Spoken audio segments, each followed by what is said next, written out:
Welcome to the Co-Authoring Chronicles podcast, 2 voices, 1 tale. Hi, I'm Helen Corvis, and I'm here today with my co-author. Hi, it's Steaphan. So today we'd like to touch on a pretty big topic in the world of serial fiction. It is about Kindle Vella. So whether you may or may not know about it, but if you're an author, I suspect you definitely know about it. Kindle Vella was Amazon's storytelling option for US-based authors to publish serialized fiction, one episode at a time. And it was doing okay. I mean, I'm not sure what a given value of okay is, but none of that matters now because officially from Amazon, they have announced the following.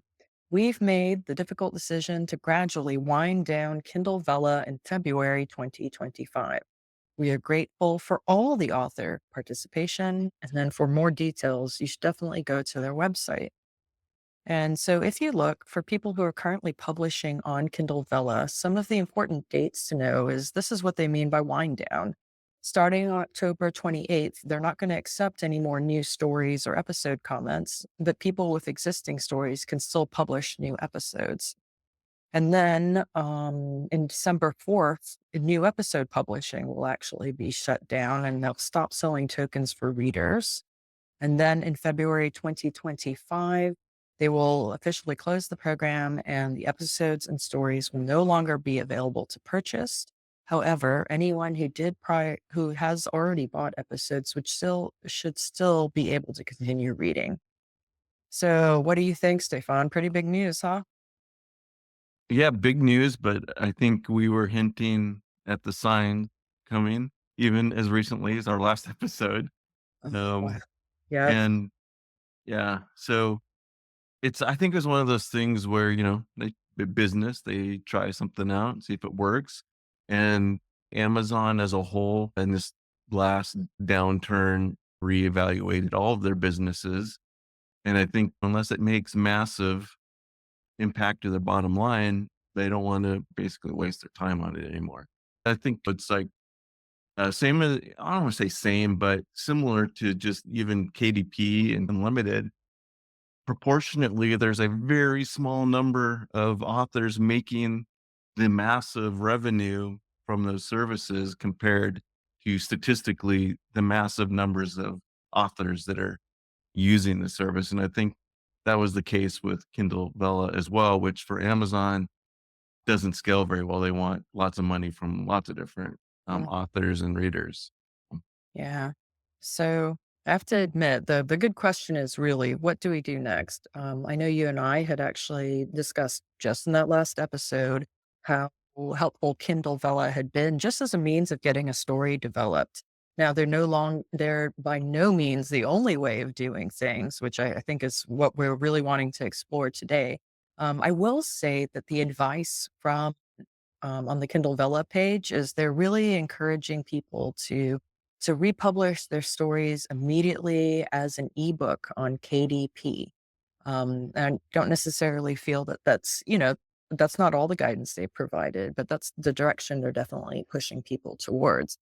And I know we've been discussing, and I would say, in my opinion, the good piece of advice right now would be to one, uh, for anybody who's still publishing or mid-season, I actually encourage everyone to just post a quick episode that just ends your season, ends your story on a cliffhanger.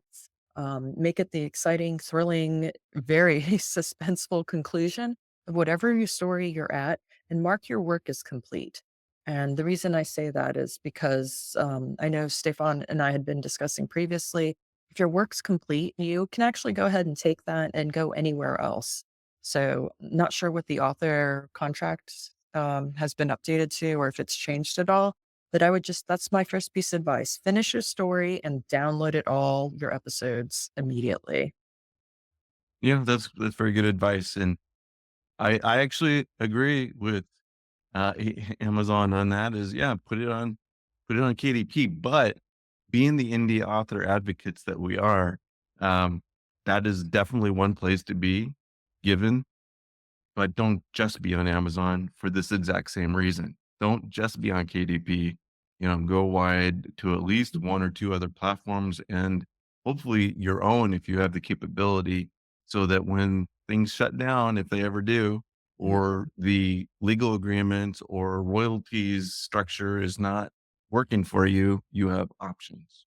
Yeah, I think that's really great advice because in addition to what do we do of our work now, there's also where am I going to move my serial publishing activities to? And so I think hopefully in some of the options we describe, that's something that we can think through. But I would also add for anyone who hasn't done this yet, I hope your author page is updated. I hope you have like an independent site that actually provides links to where all of your work is available. And as part of establishing your brand, if you haven't done that already, please look into creating that author site and update your Kindle authors page and start making a way once you select your new site or your new home or your new platform that you actually have a way of communicating with readers where they can find your work now. So that's the And other piece, yeah, that I would definitely get on. yeah, and Helen, that kind of goes to the idea we had a long time ago where we put up the beta site, serialscribe.com, because that site, it was intended to be a review, but also a search site that any serial fiction author could have their works put up there. It doesn't cost anything. And basically, a reader can go in there and search by keywords, themes, and then see the different genres that are out there. But it's cross platform, including the author's own properties, their own sites. And that was our goal there, is that, serial fiction authors should be able to be wide and readers should be able to find it. But there was no way, at least we didn't know when we, at the beginning, when Serial Scribe was created, of any sites that provided that capability. So, maybe this is a good opportunity for authors to reach out, and we have our contact information on the podcast. If you'd like to have your serial fiction titles put on Serial Scribe so that everyone can find you, let us know. I'd be happy to help you out there. Yeah, it never hurts to do a little additional outreach because I think these days that's part of the challenge in marketing, right? Is trying to figure out where it is and you want to promote your work. So we'll definitely provide a link in the notes. But now I will tell everyone to be very excited because Stefan has done a review of sites out there that may assist you that don't involve getting locked in to a contract where you can't easily move your work around. There, that was the most non-legal description I got. Take it away, Stefan. Yes, and, I picked kind of some of the top ones, the more established platforms. Certainly, there are many more, so, please, don't hate me for the ones that I chose, but wanted to pick ones that were established because we don't want, our authors, listeners out there to join some other platform that goes away quickly. The first one I'd like to mention is Substack. Substack allows authors to create subscription-based email newsletters where they can send out episodes of the fiction. It's also known for flexibility and free to read or paid subscription options. And there's no exclusivity clause preventing you from publishing elsewhere. So that's a good one. Mhm. I've heard a lot of success with Substack. It's evolving, which I like. They're not fixed. They listen to their authors and their readers, and they seem to be applying that feedback to their business models. I like that. The next one is Patreon, and mixed feelings on this. I think, but Patreon, of course, well established. They have membership models and also subscriptions per creation. You could have different stories on there, and folks can subscribe on Patreon. It allows interaction through tools like Discord, and it's not exclusive. They also, of course, Patreon is a support site or donation site as well, which you could tie into maybe other things that you're doing as an author. Maybe you have some author services, or maybe some authors just have podcasts and they take donations. And so you could tie those things together. Yeah, I think I want to comment. You'd also shared an article talking about an author who actually uses more than one of those, right? Hmm. Patreon gave them the flexibility to implement like preview access, right, to stories they might have been using Substack to publish or some other device. Hmm. And so, as you mentioned, Patreon is beyond just writing, and people use it for all kinds of things, right? Music lessons, podcast sponsorships, just about anything, art, art funding for projects. So, a lot of flexibility. Definitely so. Yes. And then there's Royal Road. They've been around for a while, very popular. They're based on free to read and then have a donation kind of infrastructure. It's a different way of doing it. And I know that there's a lot of very successful serial fiction authors that I've talked to personally and heard stories about that this model works very well. Donating and not being forced to pay is, you would think the true fans love that. You're supported by people that really love your work. So that kind of resonates with the different author mindset, if you will. Yeah. Later Press is a newer service. They do serial and normal publishing, but they're new and they have some newer modern models of helping authors, and particular to serial fiction. They give authors the freedom to publish on multiple platforms without requiring exclusivity. They even allow you to link to other sites on Later Press. We're going to put these links in there. They have a lot of different features and capabilities. So if you're looking for a company that covers all publishing, not just serial fiction, with flexibility, it's a little bit different than your other services like Substack, Patreon, definitely different than platforms like Kindle Vella as far as how they operate. Later Press would be something good to investigate. So what are we going to talk about next, Helen? Well, I guess I would say this. I know when we were choosing, a primary factor in us choosing Kindle Vella was that it was actually easy, low barrier to access. And so I don't know if you can guess where my next question is, but just based on just your purely your opinion, of course, neither one of us are representatives or getting sponsored. Um, we're totally open to getting sponsored, by the way. But like right now we're not. So if I had to ask which one of these you think might have the lowest barrier to entry, is there one that comes to mind? Barrier to entry, I would Mhm. say the lowest barrier to entry of what we mentioned, but haven't really talked a lot about yet, is publishing it yourself on your own site. Because there's some people that, well, I'm not a web developer and I'm not, a Mhm. tech person. There's plenty of hosting sites out there that Mhm. if you know how to copy and paste or hit an upload button, you know, they manage running the sites for you. You don't need to be a marketing genius, though, of course, you want to have some level of, appeal in your marketing and presentation of your site. But Mhm.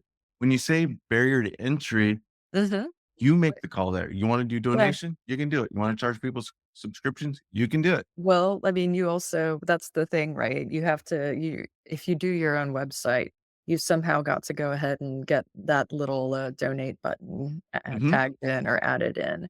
So I guess if we went up one level in terms of sites and have built-in subscription models and things like that, then it sounds like we're already at the level of using something like, Substack or Royal Road or Hmm. even Patreon with its various, ability to handle not just Yeah. books. So if I were to summarize what you said, I would think that, Patreon is kind of a general sell or subscribe or donate any kind of Hmm. content site, whereas ones like Substack and Royal Road, I assume, or what is it, Wattpad, Hmm. are definitely more for literary bents, right? So to speak. Yeah. Yeah. And they're not a sponsor because, as Helen said, we'd love to get some sponsors. However, I personally use Squarespace for my author site, and they have commerce built in, lots of flexibility, including putting Patreon buttons in and things like that. So, totally doable. But if we want to get into the royalty area, Mhm. making the money, Ream, which we didn't cover up above as far as lock in, not being locked in and everything. But Ream pays out 90% of their revenue of their Hmm. subscriptions, minus a processing fee, and then you pay the tax or VAT. Hmm. Um, But you're locked in if it's a platform like Ream. they don't have lock-in on there. And then there is Radish is extremely popular. They were purchased recently. I forget the company that purchased them. They state they have royalties of roughly 50% of the revenue platform makes is paid out to authors. So that seems to be a distribution, like a revenue share model. So amongst all their authors, and then Tapas, pronounce pronounce that right? They pay their authors 70% of their ad revenue, and they can merchandise on their platform. So there's different options, and then as we said, Royal Road is a donation. They have donation buttons. So Okay. So that's a pretty good step in. So first of all, so people thinking about what to do now, just to kind of summarize, definitely update your author page. Make one that if you don't have one, and I think there's some services that will definitely offer you a free site where you can actually just make a contact page for yourself if you wanted to go that route. But make yourself an author page, finish your work on Kindle Vella, consider it consider it completed, and then make sure you download everything. And then maybe just, spend a little bit of time looking at some of these sites we've mentioned. The other aspect that I would note is, some of them do offer or brand themselves as being specialized. So I noticed that Radish is their tagline is, what is it? Bite size romance. I think Royal Road also has like a kind of a niche fantasy um, reputation or not. Maybe it doesn't matter to you. Maybe you just want to do something that's relatively easy just to get yourself established or just to make sure you're currently available. And then definitely one of those non-lock-in sites is probably worth a check. I don't know. What else? What else do you think, Stefan? well, I'd like to talk about some successes out there. What do you think? Have hope, people. Have hope. Yes. All right, let's hear a success. Okay, I took a couple notes on some authors that either started out with serial fiction and publishing it themselves. Hmm. So Andy Weir, before The Martian became a blockbuster movie, Hmm. it was self-published success story. So Andy initially released the story as a free serial on his website, and then amassed a significant following. The traction from that he got from this, his blog eventually led to an ebook release sold on Amazon, and then all this momentum was started from engaging readers directly in his own property. And actually, what I remember reading at the time is if you remember Andy Weir's The Martian, basically, the protagonist is somebody who gets stranded on Mars and has to overcome a series of challenges to ensure their survival over the course of a year, which is how long it takes people on Earth to send a rescue ship back out to him because he's been abandoned by accident. And one of the things I remember reading is that when he sold his book on Amazon, he actually used the lowest price possible, which I think was like 99 cents or a dollar, because he wanted to engage with authorities in like the scientific community so that he could get as much feedback as possible about the physics of space or some of the things he was proposing, which he was not, an expert in because it's hard to be an expert in some of these areas. And they were so engaged by his story that it was the easiest way for him to distribute it for collaboration as well. Let's just sell it for a dollar on Amazon. It was quite wild. Yeah, I Mhm. love those stories. That's the indie author like champions right there. Let's do one more success story. Okay, well, let's do Ellen Griffin, an example of a modern author leveraging her custom domain on Substack and Patreon to serialize her novel, allowing readers to subscribe and receive new chapters regularly. And she was able to achieve more consistent income compared to traditional book sales models. We can put a link in. Ellen has a whole article on why I'm serializing my novel via Substack. Yeah, good. Different routes to authorship, and looks like we're in one now. So hopefully Steaphan and I will also give an update on what we decide to do with our current works, as we will also be on the same journey with some of you, which Mhm. is reestablishing ourselves away from Kindle Vella. Yes. And lock in. Yes. Yeah. All right. All right. Well, thank you everyone for listening today. And we'll probably keep some updates going on this topic because it is near and dear to our hearts. So stay tuned for future episodes. Thanks. We'll talk to you later. Bye. We hope you're enjoying this podcast. You can help others find us by rating this show, leaving a review, or sharing a link. We invite you to read our serial fiction, In the Arms of the Void, available on Kindle Vella.